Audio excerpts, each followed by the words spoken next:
All right, good morning, everyone. Welcome to Subject Matter Experts and learning how to facilitate the pre-sale completion process and how to successfully assign the property in future. If your buyer says, you know what, I'm not going to complete, I'd actually like to assign this home. Big thanks to Robert Malloy in Victoria. Robert Malloy had this idea and really appreciate you bringing this to me, Bob, and we've expanded it accordingly. One self-directed credit for 60 minutes of learning, so you do need to be here for at least 60 minutes. To our experts today, Matthew Lee, Director of Sales with Platinum Marketing. We hired Matthew some 17 years ago, so he's enjoying a great career with McDonald and heading up Platinum. And joining him is Bill Dick, Senior Managing Broker in Vancouver, and definitely one of British Columbia's most experienced and knowledgeable managing brokers. So we're going to ask you to add your questions that come up to the chat. We're not going to deal with them directly today because we've got a lot of content we want to make sure we cover, but I will make sure that those questions are noted and we'll do our best to attend to those at the end. We've got today in two parts for you, and the first part is going to be led by Matthew Lee. So enjoy, everybody, and good morning, Matthew. Good morning, Mark. Good morning, everybody. And thank you for joining us on a sunny but windy Wednesday that is in Vancouver here. So we're going to jump right in. We've got lots of content to cover. As Mark alluded to, I'm sure there's going to be lots of questions and discussion. So we're going to try and save as much of that to the end as possible. So without further ado, we'll jump into part one here. So as Mark had mentioned, part one is learning how to facilitate the pre-sale completion process. And Bob Malloy was great in sort of bringing this to our attention. You know, there's a number of us on the call that have in either past years or present moved or sold their clients into pre-sale, either developments or multifamily projects or something of the like. And just kind of having a good overview of the process and certain things to look out for and really sort of tying it all into the client expectation and the management process was something that Bob wanted to bring to everyone's attention. So here we are. Okay, so moving into the agenda, we're just going to cover some topics here. Particularly the role that the developers team will play in the process. This has sort of two parts to it. The first is certainly the pre-sale component where you've gone into the presentation center, or maybe you've shown the physical property, you've made the transaction, and then now we're moving towards the rest of the processes as that transaction unfolds. The second one is the deficiency walkthrough. You know, certain things to look out for and some obstacles to avoid. We're going to talk about the new home warranty documentation, something that generally gets overlooked by a lot of agents, particularly because it really only pertains to the buyer and the developer and the warranty provider. We're going to talk about the completion and the conveyance process and how that unfolds with the pre-sale component. Then we're going to talk about client expectations and certainly how we can, as agents and advocates for our clients, really work with the development team to provide a smooth and successful transaction and a very positive experience. We're going to talk about buyer mortgage financing. You know, we're certainly in an age right now where we have record low interest rates. Whether or not they stay at these levels remains to be seen long term, but certainly there are some obstacles that we are coming across both in pre-sale and resale, so we'll touch on that. Talk about square foot variances. Oftentimes we get lots of questions about how certain condominiums or townhomes in pre-sale are measured and sized, and why do those sizes end up changing generally at the end of completion. Talk about delays in closing, and then how the commission payouts work. Okay, so the closing process. So the intent for this one really was to sort of convey the fact that we want to make friends, not adversaries. This is important because from the development side, once the presentation center has closed, once the developer has fulfilled their pre-sale obligations to start the construction financing, oftentimes you'll find that not only does the presentation center and the office close, but also the sales team, the sales manager, the coordinators, they've all disbanded. They've either moved to other projects or have moved on. So sort of like where do you as an agent who has represented a buyer, where do you go? Where do you start with in this process? And so what we recommend is certainly remaining in touch with a sales agent that has worked with you and your client to move on a particular strata lot or strata lot. It's often prudent for you to have their contact information so that if in the event their email, which is generally site specific to a development, so if it's Matthew@cliveliving.com and all of a sudden Clive is now closed, it's important for you to have additional contact information so that you can get in touch with them as the process unfolds. Oftentimes clients are going to have questions about, where is the development at? Are we on schedule? Are we behind? What does that sort of look like? And so at least that way you've got a means to get in and still maintain contact and communication. Now, developers will have closing coordinators that will work with and for the developer. If the developer is represented through an agency, like a brokerage such as Platinum or any other marketing firm out there, they will generally have a coordinator. And essentially the two will then work together and figure out everything from deficiency inspections or new home orientation walkthroughs to working with buyers and certainly helping the process move forward. Closing coordinators schedule the walkthroughs.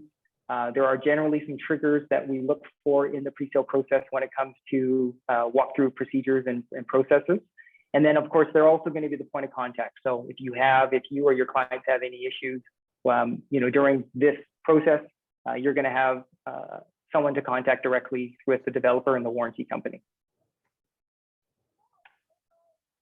The construction contact. So as we go through the on-site inspection, the contractor, the builder will have their own representative that will generally take you and your client through your initial walkthrough of your home. This is where you're going to identify deficiencies, cosmetic or material otherwise. They're going to orientate you with equipment such as kitchen appliances. If there's air conditioning or ventilation systems or heating systems that are a little bit more complex, they're going to walk you through that. They will tour you through the parkade. They'll show you the storage locker if that's applicable, or bike storage for that matter. And then of course, they'll at the end facilitate and help fill out and complete the rest of the warranty paperwork.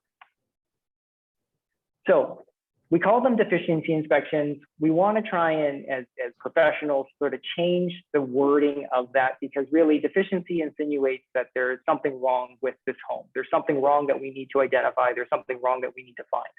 And oftentimes I like to use, and I have our team use, the word new home orientations just because it's more friendly, it's more open. This is an exciting time for everybody. It could be a stressful time, but ultimately we want this to be smooth. We want this to be fun. And oftentimes this is a big process. So when we start the inspections of our homes, when we go through these orientations, the idea is, buyers will generally come through.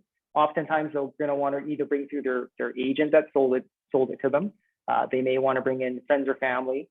And it's important to try and limit the number of people that come through. A deficiency or a new home orientation inspection really shouldn't be of the buyer and 10 other people. It really should just sort of be limited to the buyers themselves. And that's really more for efficiencies. Sometimes we have buyers that come through with a magnifying glass and they've got their face right up against the wall.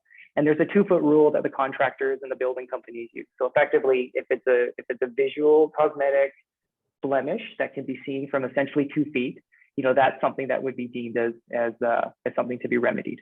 In terms of things to bring, you can bring a notepad. Obviously, everyone's got camera phones, so you can take photos and things like that. The time generally takes about half an hour to about an hour, depending on the scope and the size of the property. And in terms of marking, cosmetic blemishes or whatnot, contractors generally like to use tape. So they'll use green or blue tape. They'll mark it on the wall. They'll mark it on the appliance. If let's say there's a dent or there's a scratch or something that needs to be repaired, particularly maybe with flooring. And then at that point in time, it gets documented. It will get photographed, and essentially the builder will sign off on it, or the representative for the construction firm will sign off on that. The buyers will sign off on that. And then effectively that process then carries forward so that the construction team can go in and make those repairs prior to completion, and more importantly, prior to possession and taking ownership of the home. When you come through these homes, there will always generally be a touch-up kit that will be situated in maybe a closet or a storage area. generally consists of a can of paint, so that if you did want to touch up the wall, there's going to be equipment to do that. And then, of course, the new home warranty manual. So we'll talk about the warranty and what's included on the following slides. But in terms of the actual new home warranty manual, this is where all the paperwork for the appliances and the equipment will be situated. They generally centralize it in one big manual. So if you have issues or if you have questions about how to operate certain types of equipment, that will all be there. So the warranty documentation itself, I've just taken this from Travelers. Travelers is one of the larger warranty providers in the province and certainly in North America, but particularly in BC, they play a big role. Everyone's heard of the 2, 5, 10-year warranty. Not everyone can sort of explain it. And then there's also, within the 2 years, there's a 12-month warranty as well. So we'll get to that on the next slide. But effectively, what we have here is we've got the first page, the commencing of the warranty coverage. So this is pretty dry documentation, but necessary. And then, of course, the commencement date. So one is sort of filling out the contact information. The second of which is creating an effective date. That's generally when the title transfers. And once the title transfers, that is when the warranty will register with the new owner. Now, the warranty period itself, as we discussed, essentially is 12 months on the defects of labor and materials. Okay, so generally within the walls of the strata lot, if there is things to be remedied or repaired, the buyer will have the initial walkthrough. Those changes or repairs will be made prior to possession and completion. And then they will have an additional 12 months after that period of time to then go ahead and live in the home. And if there's settling or if there's, let's say some drywall cracks or fractures that need to be repaired, they would have until the end of 12 months to have that repaired. The appliances would fall under that category. Most appliances these days have a 12-month warranty. Some of the more higher end appliance packages may have longer than 12-month warranty, but effectively that's sort of the umbrella of coverage. Now, 2 years, the 24-month warranty pertains to things like gas lines, electrical, heating, ventilation, air conditioning systems, exterior cladding, caulking, windows, and doors. So there's the 2-year coverage. The 5-year coverage pertains to the building envelope. We refer to that as perhaps leakage or any sort of water ingress, and then 10 years on major structural. So that's really more along the lines of if the building starts to sink or if we have geotechnical issues or failures that need to be addressed.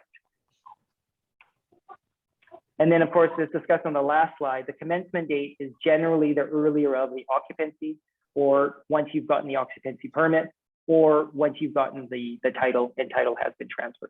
Now, for those who have sold new homes, let's say single family homes as opposed to multifamily strata, there are different trigger points in terms of when those warranties will start and when they will terminate and when they are effectively in play.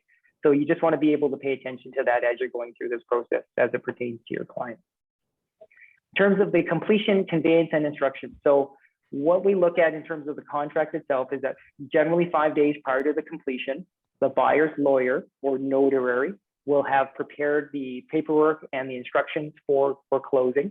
The mainstay of this documentation will be prepared by the developer's lawyer representing the conveyance and the sale of all the homes. But rather the buyer's notary or lawyer will be required to prepare paperwork and statement of adjustments.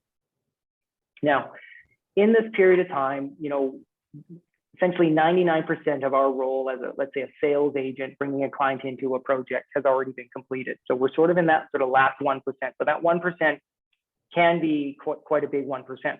And, if they bought 2 or 3 years before, and now we're 2 or 3 years past and we're getting ready to close, the experience and the excitement of the original process has really kind of faded away. And now it's getting ready to move in and complete. So really, this is a real vital time for us as professionals. So as we do in resale, the one we want to make sure is that we have an insurance policy on the contents of the strata lot as of midnight on the completion date. So it's no different than if we're in resale. It's also important to note that, the majority of insurance policies in these multifamily buildings have not had a chance to sort of adjust or acclimatize themselves yet. They haven't had any major claims or water or flood damage. So we just want to make sure that the insurance policy that's in place, your deductible coverage there is enough to discharge, any potential flood or liability deductibles with the strata at that time. Registration with a property management firm is also important too. Oftentimes, strata management firms are going to need to book elevators. They're going to need to reserve them for certain owners. So you want to be able to get in front of that and find out, essentially when your client's going to be moving. what is going to be required. If they're moving into, let's say, a ground floor orientated home, they may not need access to an elevator, but they may need a temporary parking pass or a permit to move a moving truck onto a sidewalk or thereabouts. So that's one thing you want to be cognizant of. Helping them set up with a strata fee. So pretty much every strata now is along the lines of electronic funds transfer. So getting them set up with a checking account so those monthly fees can be taken out on time. And then of course, following up with a development coordinator. So once you've had your new home orientation, you've identified what needs to be remedied, you've identified what cosmetic repairs need to be fixed or made, follow up with the coordinator, find out if that's been taken care of. There's generally nothing worse than going through the process of the orientation, then taking possession, and then really finding that none of those repairs were made or at least made satisfactorily. It's important to note that oftentimes you will only get one orientation prior to possession. So it's not a matter of going in, seeing it, and then coming back in for a second one and then going in for possession. So do your best, and then that way at least you can at least get in front of any potential obstacles with your client if need be. Now, kind of dovetails it into the expectation side, and this is really the important side. In terms of the stress and the anxiety that goes through with this, a lot of it is excitement. And so oftentimes this is a first home. This could be a move up for a lot of clients. It could be a right size or a downsize for some of our older clients. So it's also important to kind of understand that perhaps they've had this experience or they've had a bad experience with a previous development or a previous pre-sale. And so, as much as you can, stay in contact with those development coordinators.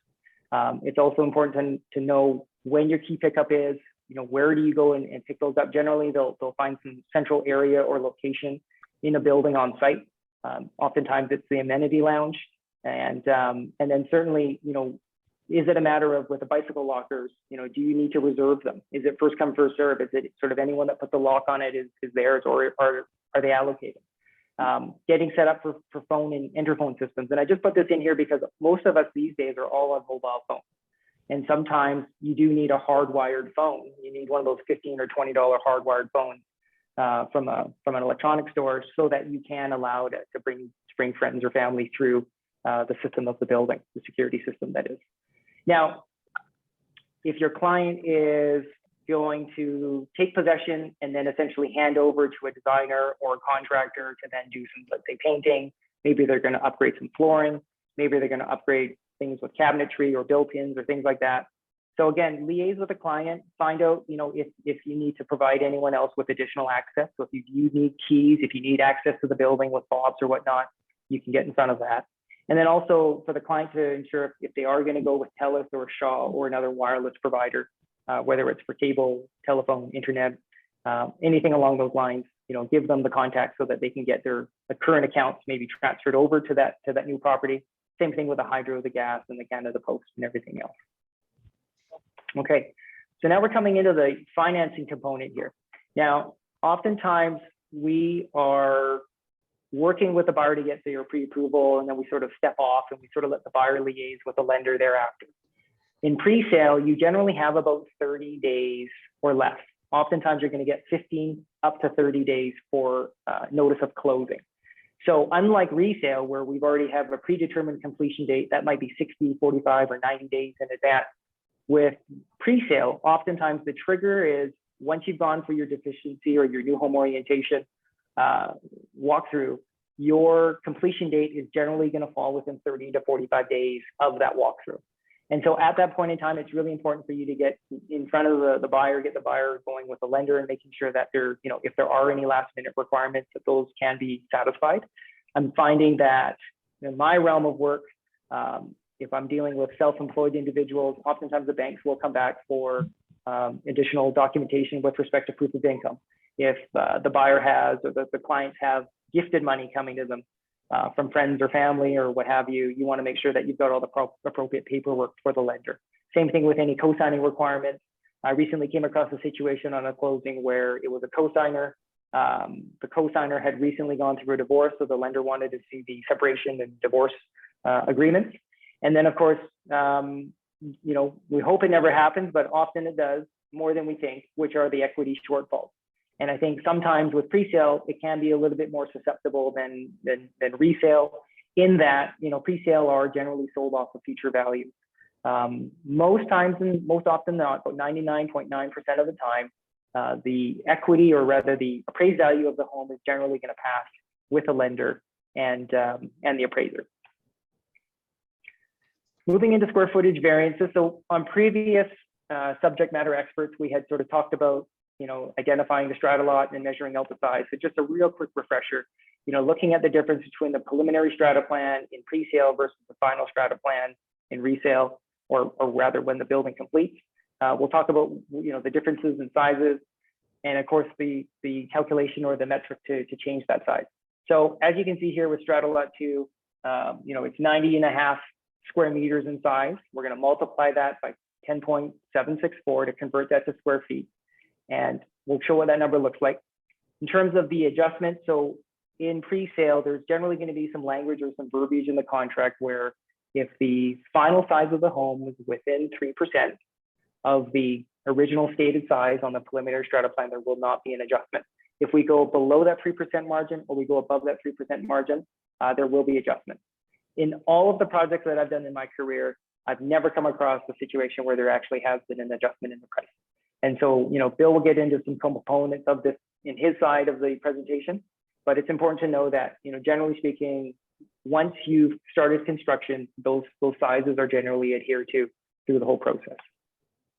And of course, if we're converting the size, so for this particular strata lot, looking at these equations here at 90.5 square meters converted into square feet, so that's 974 square feet. So oftentimes we'll find that clients will look at the preliminary plan, they'll reconcile that against the floor plan, and then they'll look at the finished plan.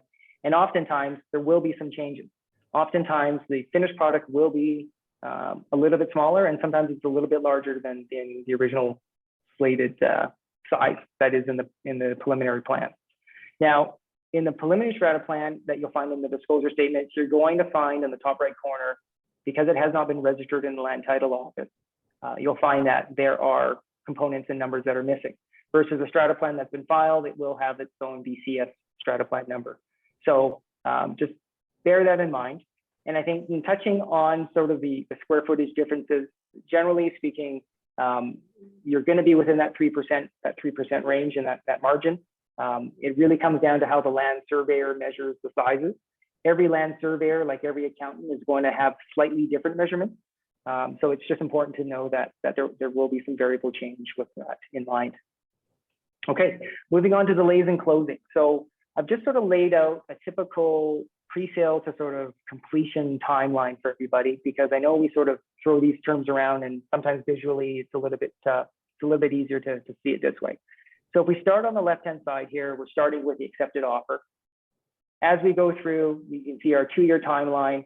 So at this point in time, as this process starts to move forward, we'll start with the 7-day rescission, and then of course the deposits get paid, which I haven't shown in this particular instance.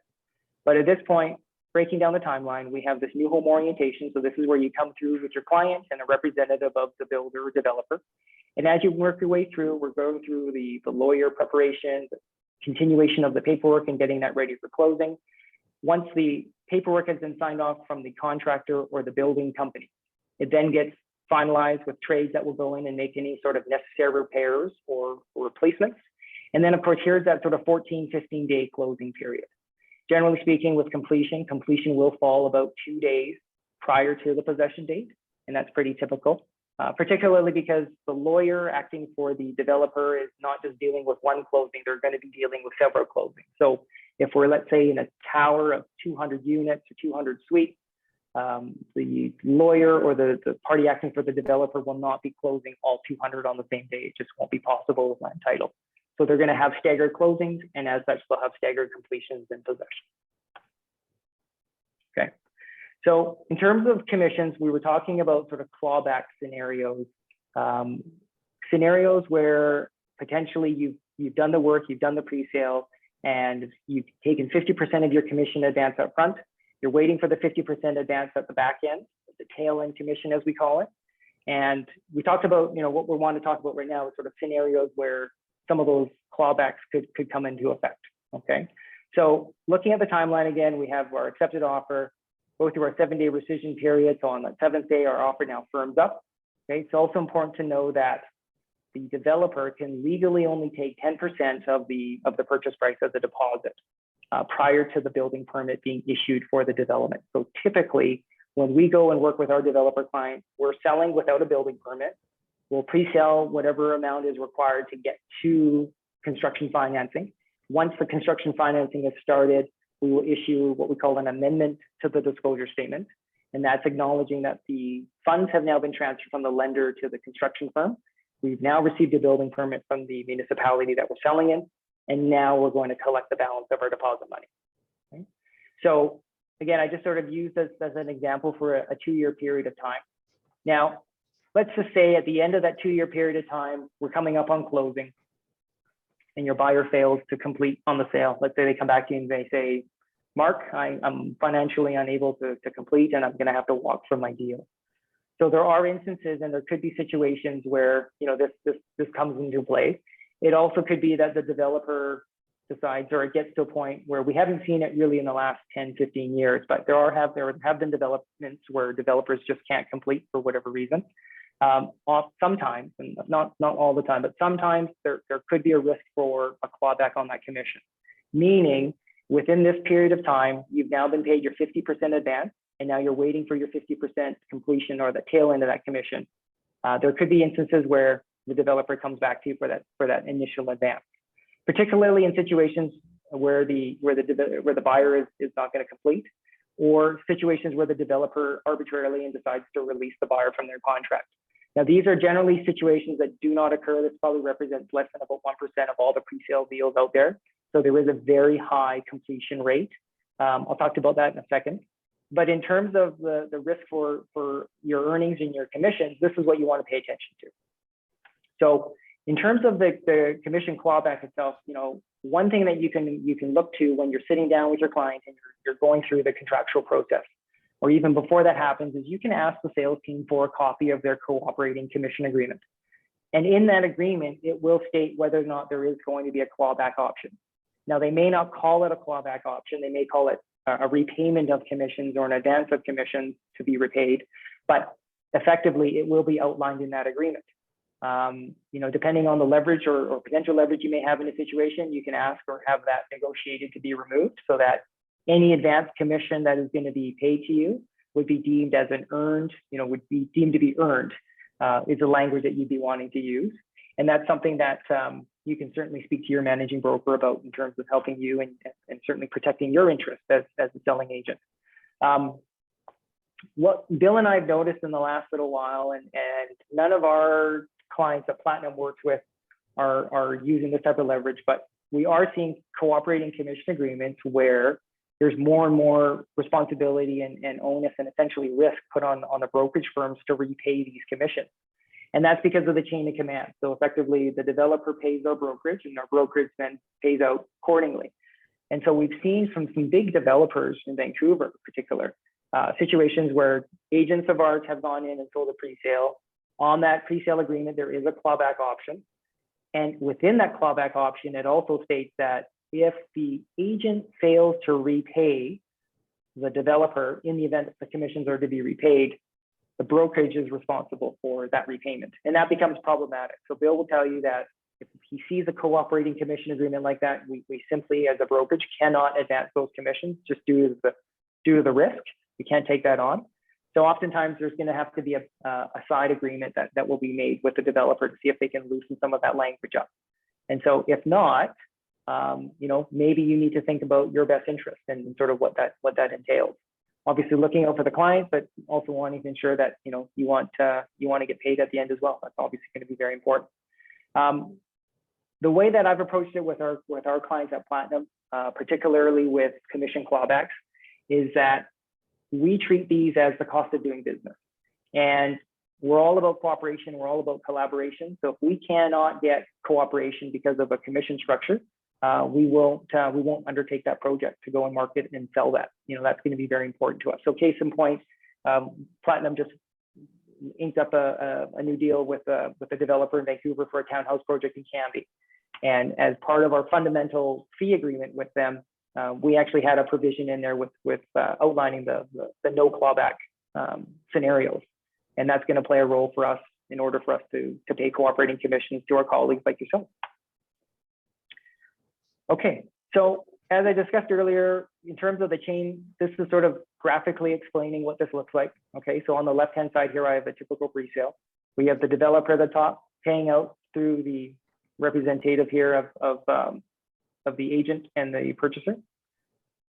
And actually, you know what? I'm sorry, that was a premature slide. So Mark, we're gonna just move into part 2 here on pre-sale assignments. I'm gonna just introduce a couple of the slides at the beginning, and then I will hand this over to Bill, and then we can carry on with our program. Sounds really good. We're at 10:32. Thank you. Okay, perfect. Okay, so just a real quick refresher on assignments. Some of us on the call have certainly done this in the past. Essentially, where you take a pre-sale contract, that pre-sale contract now becomes an assignment, and then ultimately it's a new buyer completing with the developer at the completion time.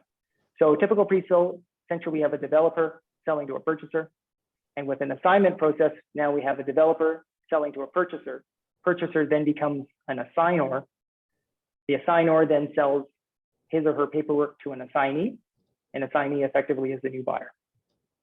So the assignor is the person giving up the interest of the contract and assigning it to a new party. And on a timeline, this is sort of how it looks.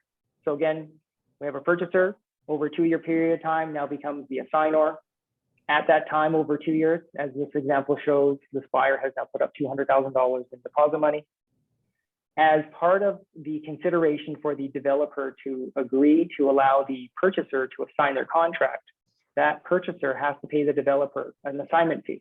That assignment fee is generally anywhere from sort of 1 to 3.5%. In this case, it's $25,000.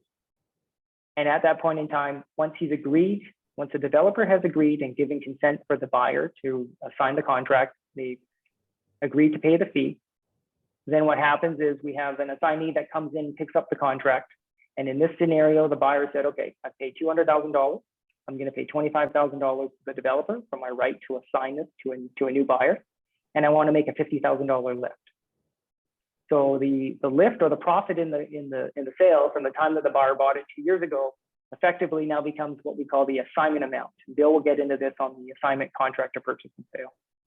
But effectively, it's the lift or profit added to the total deposit, and that becomes our new amount here. So effectively, for the assignee to take over this contract, he has to write a check, a bank draft. He has to provide a bank draft for $250,000 to do so. And then that buyer, that assignee, then takes the contract all the way to completion, and then the balance of the funds would be paid out back to the developer at that point in time. Okay, so just some questions in terms of some general points as why buyers assign. So as a real quick refresher, pre-sale contracts create what we call a contractual obligation. It's explicitly stated in these agreements that this does not create any interest in land. It's basically an option. So as long as the buyer follows the procedures of the contract and honors the terms and conditions, it gives that buyer a contractual right to complete on that strata lot at the end, okay? And that's why the buyers become assigners. They're assigning their interest of that contract. Now, there's a number of reasons why. Mark brought up this point of, the positive and fun side of making a profit, right? Often said that real estate is a contact sport, and it is kind of looked at as a real good investment tool for many people. So it's a matter of putting a little bit of money up front, whether it's 5 or 10 or 15 or 20% deposit. And if you could oftentimes do a little bit better than maybe doubling your money at the end, this has become a positive way for people to invest. Oftentimes, we find in pre-sale, because of the time it takes from initial contraction inception to the point of delivery and completion, that often we have first-time buyers, or maybe we have a couple. And then by the time they've bought their 1-bedroom and they're ready to complete, maybe they have a young family now. And so now that buyer has now become an investor. So it oftentimes leads to an option to assign. The other kind of component to that is more from a tax-based one. So sometimes we'll have buyers that will come in, they will put the contract in their name, and they'll put an option for them to assign that to a holding company for tax purposes. It also could mean that we're seeing a movement from those living abroad in Hong Kong and now coming back to Vancouver. And on our management call yesterday, Andrew Leong, our managing broker from our Westmar office, was mentioning that in Richmond, in some of the pre-sales in Richmond, they're seeing the grandparents essentially enter into these pre-sale contracts on behalf of their son or their daughter that are living in another country and ready to come home, or preparing to come home over time. And so oftentimes it's the grandparents that will put their name on the contract. They'll have an assignment provision to then assign that over to their son or their daughter as they see fit. Okay. And then also, notwithstanding all of that, changes in tax or mortgage policies. So as an investor, if you're buying a pre-sale, more often than not, you'll have a holding company that you'll want to move that into for various reasons. And those are generally, as a sum, the reasons why we see assignments. All right. So in terms of assignment fundamentals, one thing to note is that consent from the developer will always be required. And this is because developers need to control not only the inventory, but really the market perception of their development. If a developer holds back, let's say 10 or 15% of their homes, and then they provide consent for someone to go and assign the property, they will oftentimes restrict how that agent will go and go to market and market it. It's reasons why we'll see that developers will restrict the allowance of assignments. They will restrict how you can advertise it. Oftentimes we'll see that assignments can't be put on the MLS, which we'll touch base on a little bit later. But know that you generally don't want to upset the developer, by arbitrarily going out and making the decision to go and market it without consulting with the development team first. Worst case, we've come across scenarios in the past where selling agents have brought clients through a development without the developer's consent. They've gone out to market, and let's say put it up on MLS or whatever the case may be, and ultimately get themselves blacklisted by the developer because they haven't followed that chain of command. Okay. It's also important to note that even if developments are sold out, you still may not get authority or access to assign. As touched earlier, assignment fees generally range between 1.5% and 4.5%. And in a fast-paced market where we saw, let's say 2005, 2006, where, for instance, let's say Shangri-La in downtown Vancouver by Westbank, we saw some of those properties flip 3 or 5 times prior to completion, and each time along the way, those assignors made a lift or made a profit. So oftentimes we'll see assignment fees. There will be some language in whether or not it's calculated on the original price, original contractual price, or if there's been a substantial lift. We've seen scenarios where the assignment also gets tagged onto the assigned price. So ask those questions up front and just be aware of those scenarios. And lastly, just before I hand over to Bill here, so in terms of assignment marketing restrictions, ultimately developers do not want to be competing with unsold inventory. So if they have inventory and they put it on the MLS, you may, as a selling agent, not have the opportunity to do the same. And so ultimately it means that once you've received authority, you've received permission to go ahead and assign, you want to sort of exercise some options and make sure that the marketing that you're going to undertake or the advertising that you're going to use is acceptable, and certainly you can find your own effective way to get the word out there to advertise it. And then lastly, before I step off here, written permission is going to be really important. So oftentimes a letter is going to be drafted. You can send that directly to the development or the agent representing the developer. And also know that the developer does have the final say, so they are not obligated to provide consent. Okay, Bill, I'm going to hand it over to you now. Okay, thanks, Matthew. As you can see from the slide there, if you're a realtor and your clients asked you to assist them in attempting to assign their interest in their contract, you need to gather up some information, some documents. So you need definitely the original contract of purchase and sale. That's the contract between your now assigner client or the first buyer, the original buyer from the developer. So you need that contract between them and the developer. It's really important, in my opinion, to get a copy of the original disclosure statement and all the amendments to the disclosure statement that have been issued up to date. Deposit receipts, you can usually determine how much deposits have been taken by looking at the deposit structure on that original developer contract. If your client has receipts and can give them to you or email them to you, that's great. You need to look at that contract and see if there's been any custom upgrades that have been added, extra equipment, an additional parking stall, possibly your clients agreed to pay extra money for an additional storage locker. You need to go through and find out exactly what your client is going to be selling. There have been mistakes made in this area with additional parking stalls and additional storage lockers. So you need to pay attention to the details.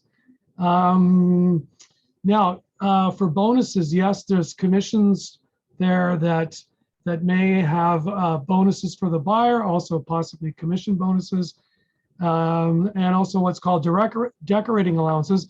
Decorating allowances are just a fancy way of saying a discount in the price on completion. And then there's possible changes to the floor plan, modification, custom millwork, things like that, possible appliance upgrade packages. Again, you need to review that contract. And if you have questions or something's not clear, ask your buyer for their perception of what they think they're supposed to be buying. Just a quick comment on this. If you're the realtor that has been the buyer's agent on the initial purchase with the buyer from the developer, the commission that you're supposed to earn on that transaction is not affected by you going forward and doing an assignment. Your commission is protected. The commission on the first transaction, you'll still get paid. Next slide, please. Okay. This is probably a little bit hard to see on the screen. So what you're looking at here is the first 2 pages of the assignment of contract of purchase and sale. Now, actually, a thought just occurred to me. Matthew did mention it, and I hadn't thought of it till now. And that is when your client's talking to you about the possibility of assignment, one of the questions you should be asking is, does the developer have their own specific assignment contract that they're going to insist that you use? Or are we going to use the BCREA assignment of contract of purchase and sale new development that you see on your screen? And that's the one you're going to find on web forms. So you need to ask your client to ask the developer, or if you're communicating with the developer on their behalf, you've got to ask that question: what form of assignment contract are we going to use? So anyways, we're going to use the example of the BCRA form that's here. So what you see is on your screen on the left is page 1 of that contract, and there's essential information that's got to be filled in. Who's the assignor? Who's the assignee? By the way, this assumes that you've actually taken the listing, you've gone out, done marketing, and a buyer's agent, or rather an assignee's agent's come along, and they want to write an offer, and this is the contract they're going to use to do this assignment. So going back to the first page, there's important information in there. What was the original price? Who's the original who's the original buyer, which is now the assignor? Who's going to be the assignee? That's buyer number 2. And there's other information on there that's very important. Looking at the second page on the right, that the area that's boxed in green, that is how much. That's the amounts of money that are going to come into play. And that's going to be critically important. This is probably the #1 most important thing on the minds of particularly the assignor, because this is going to determine how much lift or profit they're going to make. And also, ultimately, the assignee buyer number 2, how much they're actually ultimately going to pay for the property. It's a little bit small here on the screen, but the first one is A. That's reimbursement of the deposits that the buyer number 1 has already paid. Normally the assigner is really concerned about how much they're going to get reimbursed, and then we're going to see on the next page when they're going to get reimbursed. The item B there says balance of assignment amount. You can actually, if you had this piece of paper on your desk in front of you, you could write in beside there the word profit, or what we call politely the lift. That's that's the profit or again, lift amount that the assigner is going to make. That's what they're focused on. How much profit am I going to make? And then if you add the A and B together, that's what's called the assignment amount.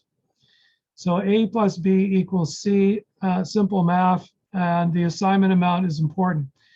D is really what D consists of is the original price, which is laid out on the first page, plus the lift. And that's actually the cost ultimately to the assignee or buyer number 2. So that's the main thing I'm going to focus on here. If you look at 5.2, there can be an additional deposit. That's a deposit on the actual assignment deal. I think we won't focus on that too much right now. Let's go to the next slide. Okay, and then just before we go to the next slide. Sure, Matthew, go ahead. Yeah, no, I just wanted to note that whenever we're dealing with assignments, it's often prudent for the agent representing the assignee to get written confirmation that the deposit that is being held either in trust with the agency or in trust with the developer's lawyer has been reconciled. So in our case example on a few slides previous, we had a $200,000 deposit that was paid, and it's a huge sum of money. So before your assignee goes and takes out a bank draft to pay an assignor for their contract, you want to be 100% certain that that fund, that money is in fact sitting in some trust account and accounted for entirely. Yeah. And as Bill mentioned with respect to the assignment amounts and how that's all paid out, it's also important to note that if, let's say there's $200,000 in trust that the original purchaser has put up, and now an assignee is now going to replace that $200,000 with $200,000 of their own, that amount never leaves the trust account. So right. It's not a matter of that assignee giving that check to the assignor and saying, okay, well, here's your 200, and then let's trade money. The money just gets assigned in the lawyer's trust account to the assignee, and that $200,000 replacement deposit paid from the assignee goes directly to the assignor. And then, as Bill mentioned on the following page, there will be ways in terms of how those funds get dispersed. Right. Like, so actually, that's a good comment, Matthew. Yeah, within this assignment agreement, what's happening is the assignor is assigning over their rights to their previously paid, in our example, $200,000 deposit to the assignee. So it's contained in these terms, the standard terms in this contract, that the assigner is saying to the world, anybody who reads this contract, I'm giving that money, that deposit I've already paid, I'm giving my legal rights to that money to the assignee. So that's what Matthew's talking about. So on this page, we've got different shaded boxes. There are actually, down at the bottom, there's actually an option D. So if you look here, you'll see green is option A, blue is option B, purple actually has option C and option D. Now, if we go over these, by the way, this area is when the money is going to change hands. And this will be important to both the assignor in particular, because they'd like to get their money sooner rather than later, and the assignee who'd probably rather pay the money later rather than sooner. So anyways, there'll be a negotiation on this on terms of when the money is going to change hands for the assignment. So option A is by far the best option for the assignee. And it basically says in summary that the assigner is not going to get any money until the actual property transacts. In other words, the actual pre-sale unit, the actual real estate changes hands, the title and transfers over from the developer to the assignee. So that's by far the best for the assignee. It's not the ideal scenario for the assignor. And in a seller's market, I can tell you the assignor is not going to agree to this. The buyer is going to have to come up with some, if not all, of the money sooner rather than later. So then we move on to option B, the blue box. That's the box really that the assigner wants, but it's not ideal for the buyer. There's actually a clause in here that's hard to read because the print is really small.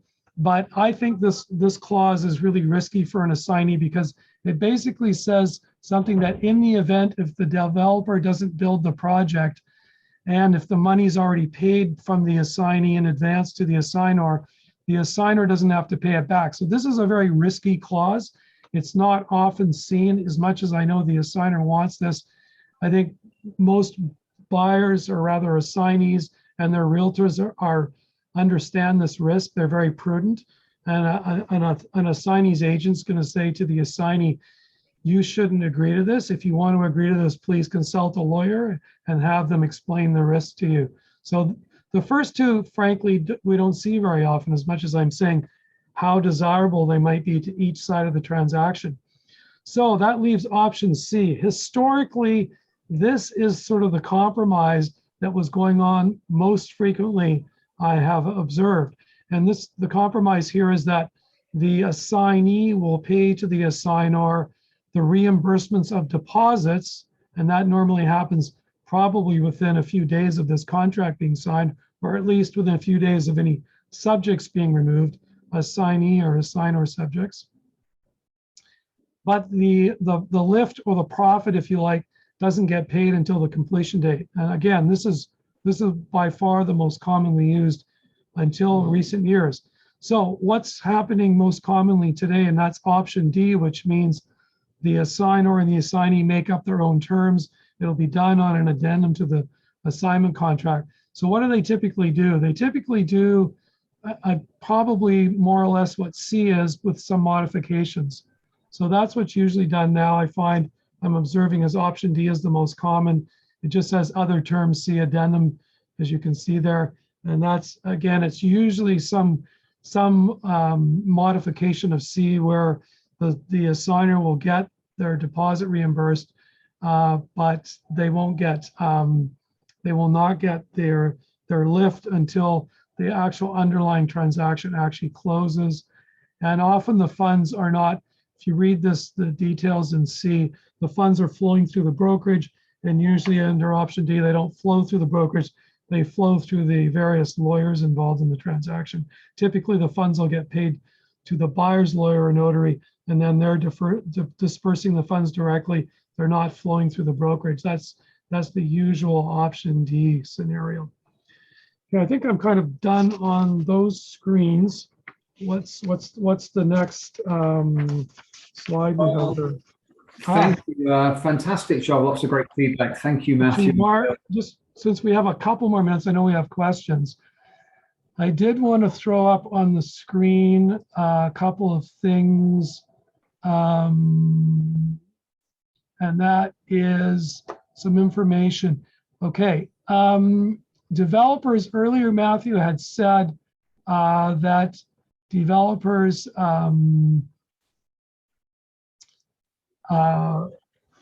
don't allow you to do assignments without getting their consent. And that's because as of January 1st, 2019, the provincial government brought in new legislation, and they've created this condo and strata assignment integrity register. And anybody who's doing an assignment now, both the assignee and the assignor, the developer is required to collect certain information about them and report it to, for one thing, the Property Transfer Tax Registry, and the other one is Canada Revenue Agency. So, and this, you can see this is here on the Province of BC's website. So there's a bit of information there. And then I had another item which I'm looking for, and I'm not seeing it, which is weird. I had it here previously, and I don't see it. Anyway, that's strange. I had it prepared. In the BCFSA's website, in the knowledge section, you can find information about condo pre-sales, and that's a very good section to have a look at. I did have it up here. I don't understand why it's disappeared. So Bill, while you're looking for that, No, I'm not going to look for it because go ahead. Yeah, no, I was just going to say, so at 10:37, Randy Vogel posed a really good question in terms of how are the assignment profits taxed? Hey, Randy, that's a great question. I'm going to answer that. So Randy, it depends on CRA's point of view, which won't surprise you. You should be laughing. So if you're in the business of flipping real estate or flipping pre-sales, it's going to go straight to, and it's going to be taxed as just straight income. if they see that you have a continual track record of doing this, you're not going to get taxed on capital gains. If this is a one-off, I think you're going to get taxed on capital gains. But ultimately, this is a discussion that your client should have with their tax lawyer or tax accountant to see how the treatment of those profits are going to be taxed. Great. And on the topic of taxes, Bill, what about GST and fees like property purchase tax and so on? Okay, that's a great question, Mark. So for GST, the assignee is going to be responsible for the GST on the original purchase price. In Matthew's example, we didn't say what that was, but there was I think it was a $50,000 lift. But let's say the original purchase price is $500,000. So that's the price that's on the contract that was agreed to by buyer number one or the assignor when they negotiated the contract with the developer.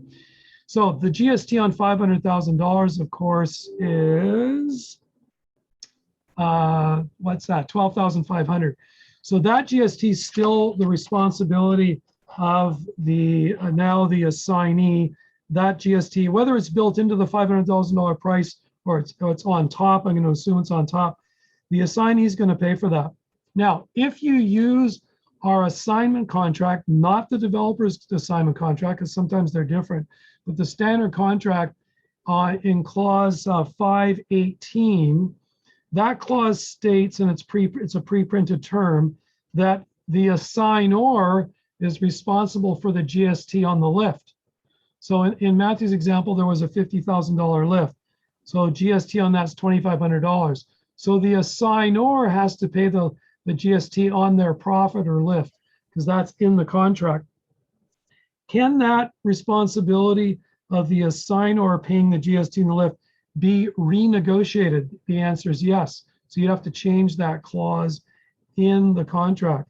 Now, I'll warn you that even though that's a standard clause in the contract that we use off of web forms, if you're using an assignment contract that's supplied by the developer, beware that those mostly say that the assignee's got to pay the GST on the assignor's lift. So just be aware that if you're looking to see who's responsible for paying GST, you've got to look at the contract and read it and figure out what it says. And again, developers' assignment contracts are frequently much different, and I find they're not as good as the web form ones. The web form contract. And just touching on that note, I just want to jump back in the presentation, just share one slide because I know this question has come up before. So everyone can see my screen here. So when we look at the assignment process, as Bill walked us through, once the purchaser has become the assignor, and this purchaser has been represented by an agent, let's say a selling agent, nothing changes between the developer's commission and the selling agent's commission on that first transaction. That does not get assigned. If the contract gets assigned, that selling agent who brought the original buyer in still gets paid. Correct. Yeah, so what happens, exactly. So then what happens is once that purchaser becomes the assignor, that assignor then either brings in the agent that sold it to them, or they could bring in another agent effectively as a listing agent and signs their own separate fee agreement or commission structure with that agent. And that's how the assignee's representative would get compensated. Right. So, but Matthew, stay with that slide for a minute. So there's two commissions here, or well, anyway, there's two larger commissions here. The total commission. There's one commission the developer is paying possibly to their listing agent and to you if you're the buyer's agent. So there's that commission. So there's two parts of that. Then there's another commission on the lower part of the screen where there's a transaction between the assigner and the assignee. And if you're lucky enough to be the assigner's agent, both on the purchase and then now on them selling their assignment rights, you're going to earn another commission. So that's two commissions. And you're going to earn the listing portion of that commission. And then, of course, the assignee, the new buyer, they'll have likely their own agent unless they're unrepresented. And there's a commission payable to them as well. So there's really sort of two total commissions in this assignment transaction. Mm-hmm. And also one thing to note too, I mean, we talked about the minutia of the process, we haven't really talked about the opportunity. And that really is situations where, unfortunately, sometimes purchaser circumstances change and they have to assign for financial reasons, they have to assign their paperwork. So I've had a situation in the past where we had an original purchaser, they had to sell before completion, and they were willing to walk from their deposit, in which the assignee was then able to absorb at like 50 cents on the dollar. So imagine if you had someone that put up $200,000 deposit and they said, I have to get out of it, but I'm willing to lose 100 just so I don't, because otherwise I'm going to lose 200. I'd rather lose 100. Your assignee comes in, says, okay, well, I'll take your 100 and I'll add 100, and there's your replacement. So, there's options where there could be some really good opportunities for many people on the call to absorb an assignment, going vertical. So Matthew raises a good point. Have I seen assignments where the assigner's actually taken a loss? Yes, I have. Is that common? No, not very common. It's often, as Matthew said, it's a financial situation where they just have to get out of the transaction. Why would they be willing to take a loss just because they have to get out of the deal? It's better to lose 100,000 than to lose 200,000 in our example. Does this happen very often? No, but I have seen it on a few occasions. When would it likely happen? It's probably in a scenario where the original buyer, now the assigner, has bought in a market that's higher or rising market, and now when they go to do the assignment or they're trying to get out of their obligations, the market's changed, the market's declined, we're in a declining market, prices have gone down, and now the assignee says, well, yeah, you may have agreed to pay 500 for this, but the fair market value is not 500, it's 450. Or something, that could be the scenario that comes up. Does that come up very often? No. But have I seen it? Once again, yes. And then, Marnie just put a question in the form here. So, effectively, if an assignor assigns their contract and the assignee defaults, the assignor, Marnie, is still in the hot seat. It's called the survival of obligation, right? So, it's no different than a residential contract. If an assignee defaults, the assignor is put back in the hot seat. And on that one, Matthew, Scott previously asked a question. What if you've got this, as he calls it, a daisy chain of assignments? Same rule applies? Correct. Go all the way back to the first assigner. And Jeet is asking for clarification, Bill. Does the assignee pay for the entire amount of the GST applicable on the original purchase price and the lift? No, it depends. Again, it's what's in the contract. So one thing's for sure, the assignee will be paying the GST on the original purchase price amount that was negotiated between the assigner and the developer. I've never seen that change. The only real question becomes, and again, it's a standard clause in the Web Forms assignment contract, that the assignor pays GST on the lift. Can that be changed or negotiated? Yes. And again, what I said earlier is be careful with, if you're using an assignment contract that's supplied by the developers. It's actually the developers' lawyers have created, because those frequently have a clause where the assignee pays GST on everything. And our Web Forms contract, the standard clause says that's not the case. The buyer doesn't pay GST on everything. The buyer, I mean the assignee. Our standard form says the assignor pays GST on the lift. Thank you. Transfer tax. Margie says, anyone else's eyes crossed? Yeah, cross-eyed. Yeah. So Margie, you can always call me. Totally. And I think that applies to Sanaz, to your question. Do you have a sample of what you'd throw in as an addendum for part D of that clause that Bill showed? I think that's a question to direct your managing broker there. Transfer tax, Bill, how does that work? Okay, property transfer tax. Now that's a great question. I hadn't mentioned that. So here's what's going to happen. You might think, oh, if we use this example of let's say $500,000 original purchase price, and then I'm going to change it to $700,000 with the lift. So what is the assignee going to pay to the provincial government for property transfer tax? Well, ignoring the fact that under 750 is exempted, so bad example on prices. It's the ultimate consideration paid for the property that's going to get taxed. So in my example, that the property transfer tax would be based on $700,000, not $500,000.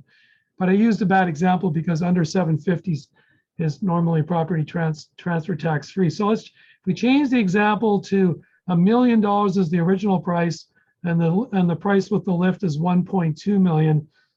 The ultimate buyer, which is the assignee, is going to be paying property transfer tax to the province of BC based on 1.2 million. Gotcha. Thanks very much, Bill. I've got 3 more questions here before we finish off. Maybe for you, Matthew, how does the developer determine price adjustments for the strata plans beyond the 3% variance? Question from Randy.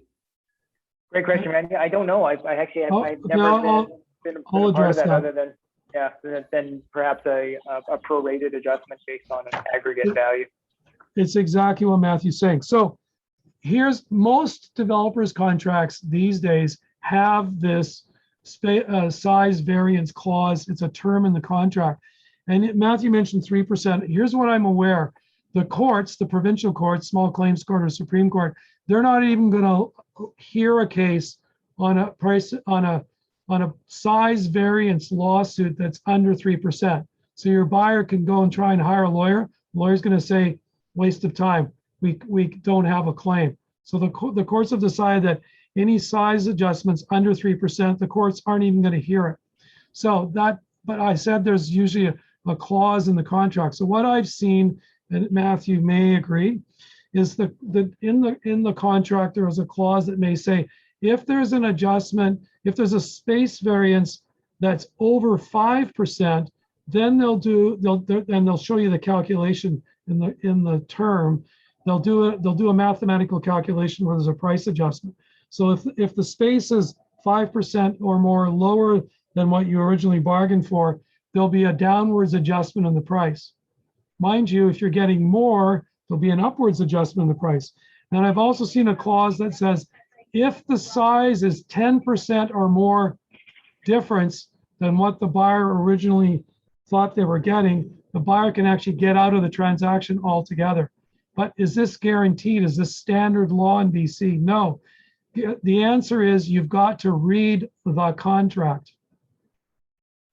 Brilliant, thank you. So 2 more questions. One from Jason. Are strata fees calculated on the original square footage number agreed or the final registered number?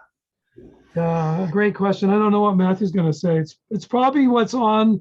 I think the strata fees would be based on what's on the registered strata plan in the land title office. What do you think, Matthew?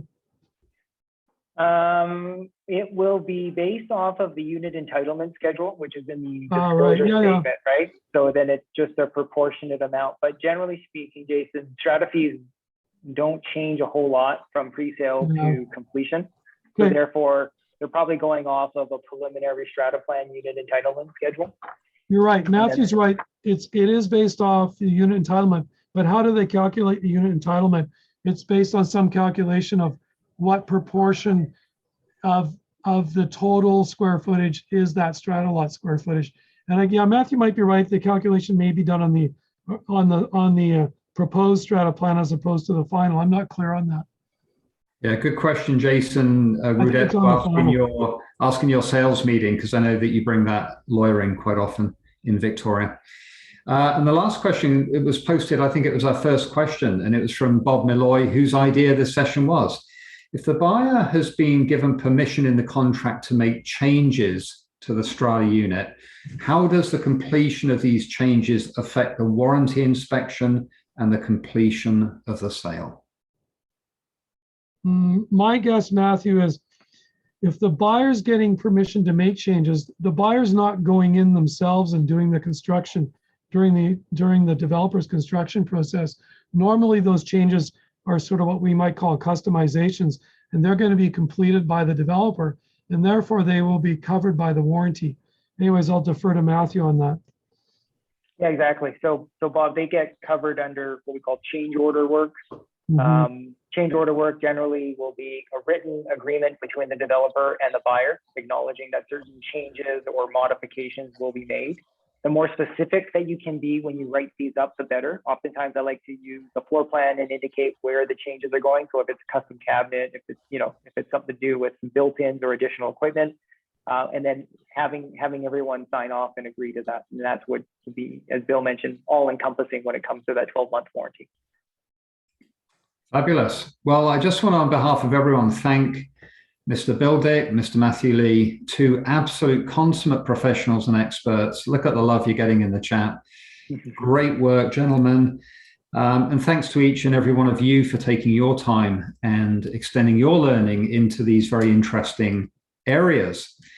So we'll do it all again next month. Look out for the next upcoming topic. My sense is it's going to be something to do with technology and IT. So stay tuned for that. And we will see you at the conference, hopefully on September 27th. So please register for that if you haven't done so. Thanks again, everyone. Have a great day. Yeah, thanks for joining us. Have a great week. Bye, everybody. Bye-bye.